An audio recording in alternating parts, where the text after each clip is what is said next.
Last week was quite the interesting week for Counter-Strike 2, especially regarding the Armory update. From trade bans to some good news, as well as some smaller updates. The timestamps are as always in the description down below, and now without any further delay, let's dive into today's updates, as well as some news.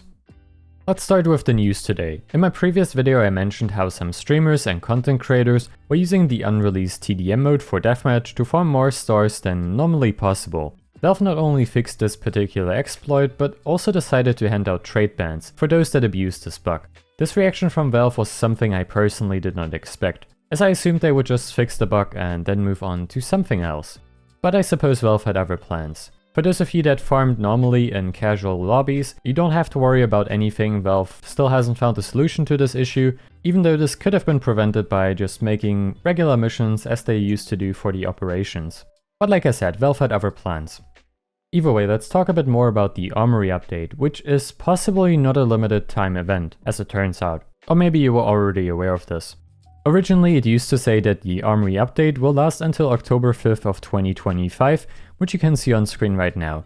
Valve has since changed this for no obvious reasons, but there are still some indications that the Armory may be a permanent feature of Counter-Strike 2. We will get to that in a moment. Mainly because I wanted to showcase some very bizarre thing with the Call to Arms update. According to Valve themselves, it is a quote-unquote game discount and will last until February 4th of 2028. So I would take this quote-unquote ending date with a grain of salt, because it seems like Valve has kind of messed up some other ending dates in the past as well. I don't know. This one just seems very random, to be honest. Let's get back to the Armory update though. Why is it possibly not a limited time event? According to a CS2 developer, unless specified otherwise, the Armory will stay. This could obviously mean a few different things. Maybe Valve is going to change out certain items from the Armory, maybe we'll get some new limited time weapon once the Desert Eagle runs out of time, maybe they will rotate the collections. I have no clue, to be honest, and I'm not really here to speculate on this matter. It is just something I wanted to briefly mention at least. And lastly, let's talk about something positive, which Valve did not mention anywhere. The brand new charm removal tools can now be obtained for free. Free weekly drops, which in my opinion is a pretty cool thing Valve did here. I personally only noticed this, however, because they were part of my weekly drop that I received today. But now let's go over the patch notes from the 2 updates we received last week. For the update from the 8th of October, they fixed certain particle effects, like traces as an example, to fall back to mixed resolution when using low graphics settings with MSAA disabled,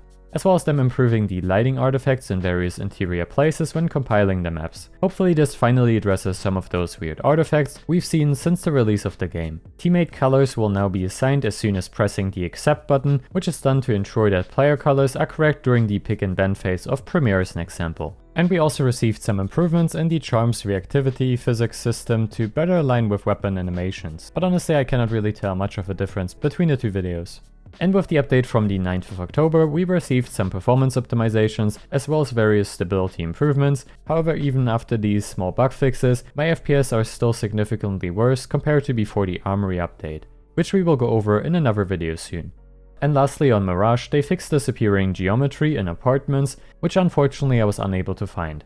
But instead I spotted this weird lighting artifact in apartments, which is certainly quite interesting. And this one is still there after this update, so it was definitely not what Valve was referring to. And this already concludes today's video. Thanks for watching, and I will see you of course in the next one.